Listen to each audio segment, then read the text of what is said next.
Voda je na Zemi a v jej atmosfére v neustálom pohybe. V dôsledku aktivity Slnka sa odparuje z vodných ploch, vytvára oblaky pary a padá k Zemi vo forme dažďa alebo snehu. Energia tohto vodného cyklu je veľmi účinne využívaná vodnými elektrárňami. Využívanie energie vody na pohon mechanických zariadení je veľmi starou činnosťou a siaha ďaleko do minulosti.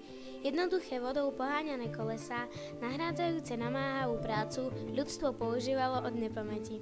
Prvá zmienka o takýchto zariadeniach sa objavuje u starých Grékov. Asi 4000 rokov pred našim letopočtom používali vodnú energiu hlavne na mletie obilia.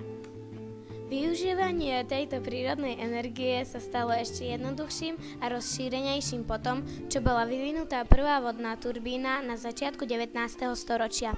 Od tohto obdobia sa začína postupne presadzovať výroba elektrickej energie vodnými elektrárňami.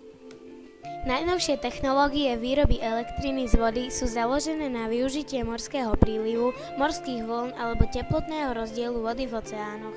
Z uvedených typov vodnej energie len energia morského prílivu nie je výsledkom aktivity Slnka, ale je spôsobovaná príťažlivou silou Mesiaca.